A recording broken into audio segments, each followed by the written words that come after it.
আজানের পর একটা দোয়া করতে হয়, দোয়াটা আমরা সকলে জানি। আজানের পর একটা দোয়া আছে না? দোয়া আছে না নাই? কি দোয়াটা বলি তো দেখি। মাশাআল্লাহ, আমরা সেই ছোটবেলা থেকে শুনে আসছি, যখন বিটিভি আছে না, সাদা কালো টিভি বা রঙিন টিভিতে যখন আজান সম্প্রচারিত হইতো, আজান যখন দিত, তখন আমাদের আজানের পর একটা আরবি দোয়া হইতো, তারপর আরবি দোয়ার পরে বাংলা তার উচ্চারণ অর্থ সহকারে। দোয়াটা ছিল কি?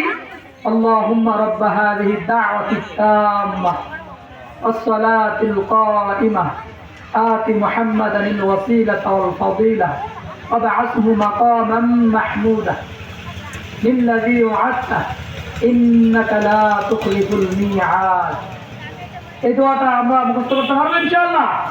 হ্যাঁ, এই দোয়াটা পড়লে আজানের পর যখন কোনো বান্দা এই দোয়াটা পড়বে, তার কত লাভ। কিতাবে আসছে, হাদিসে আসছে, রাসূল আরবি সাল্লাল্লাহু আলাইহি ওয়াসাল্লাম বলেন,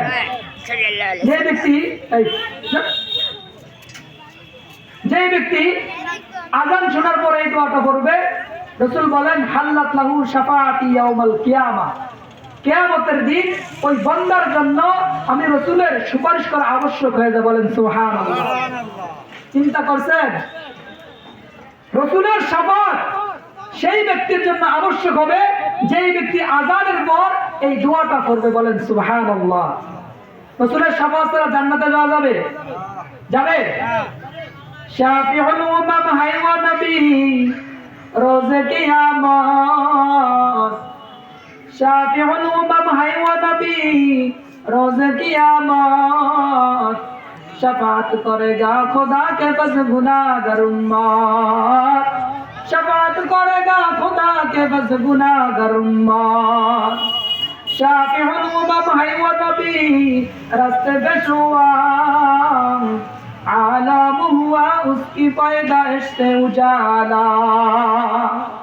যে যত আমল করি না কেন, রাসূলের শাফাআত ছাড়া, রাসূলের সমর্থন ছাড়া, রাসূলের সাপোর্ট ছাড়া কোনো বান্দা, কোনো উম্মত জান্নাতে যাইতে পারবে না। কথা বলেন ঠিক কি না? তাহলে কারণ কি? আল্লাহ তাআলা যেখানেই আল্লাহ তাআলার নাম লা ইলাহা ইল্লাল্লাহ মুহাম্মাদুর রাসূলুল্লাহ নাই, আল্লাহ বলেন কুল ইন কুনতুম তুহিব্বুনাল্লাহ ফাত্তাবিউনি ইউহিব্বুকুমুল্লাহ ওয়া ইয়াগফির লাকুম যুনুবাকুম ওয়াল্লাহু গফুরুর রহিম।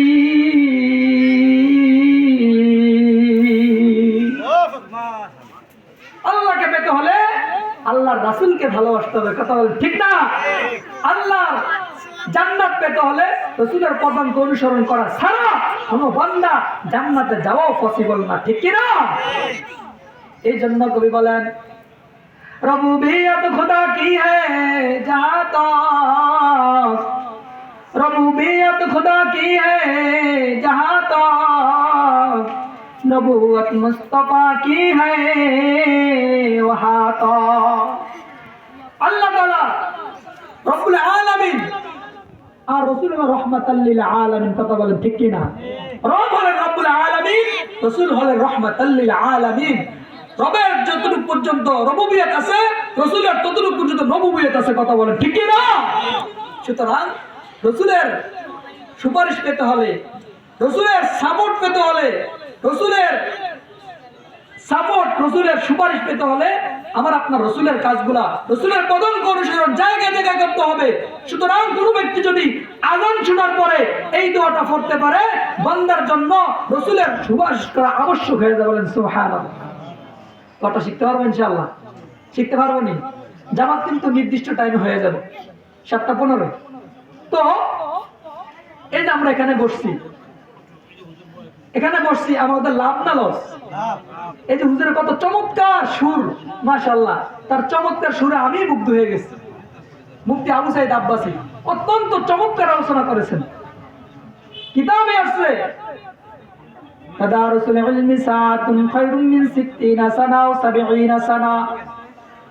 যে ব্যক্তি ইলমের দরসে, কোরআন হাদিসের মাহফিলে সামান্য সময় কোন ব্যক্তি যদি কোনো ইলমের দরসে ওয়াজ মাহফিলে সামান্য সময় বসবে, রাসূল বলেন 60 থেকে 70 বছর নফল ইবাদতের সওয়াব ওই বান্দার আমলনামায় জমা হয়ে যায়।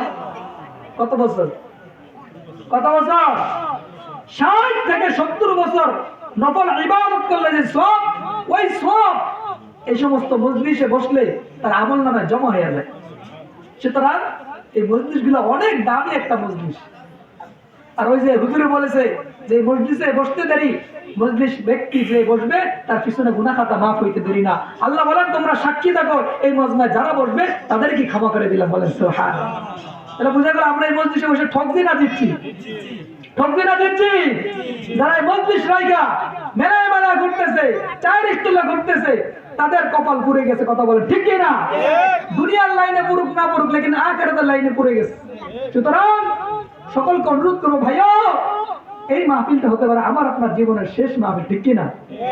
সুতরাং এই যে সামনে আসতেছে 31 নাইট, 2025 সাল শেষ হয়ে 26 সাল আসতেছে। 26 সালে আমরা অনেকে হ্যাপি নিউ ইয়ার, নতুন বছরকে স্বাগত জানাবো। কোন মুসলমানের সন্তান নতুন বছরকে স্বাগত জানাইতে পারে না। কথা বলেন ঠিক কিনা? ইংরেজি কালচার কোন মুসলমান বাঙালি এটা করতে পারে না। আমরা মুসলমান, আমরা স্বাগত জানাবো আরবি মাসকে। কথা বলেন ঠিক কিনা? আমরা বাঙালি, আমরা স্বাগত জানাবো বাংলা মাসকে। আমরা বাঙালি মুসলমান হইয়া, আমরা মুসলমান বাঙালি হইয়া কখনো ইংরেজি মাসকে সাপোর্ট করতে পারি না। কথা বলেন ঠিক কিনা? সুতরাং কোন মুসলমান বাঙালি কখনো হ্যাপি নিউ ইয়ার 31 উদযাপন করতে পারে? আল্লাহ তাআলা আমাদের সকলকে হেফাজত করুক। সকলকে এই এশারার পর থেকে নিয়ে নামাজের পর থেকে নিয়ে যত আলোচনা হবে সমস্ত আমলগুলা যারা বলবে, যারা শুনবে, সকলকে আমলের নিয়তে শোনার তৌফিক দান করে। সকল বলি আমিন। ওয়া আখিরু দাওয়ানা আলহামদুলিল্লাহি রাব্বিল আলামিন। কাতারবন্দি হয়ে যায় এখন, ইনশাআল্লাহ জামাত দাঁড়িয়ে যাবে ইনশাআল্লাহ। সবাই কাতারবন্দি হয়ে যায়।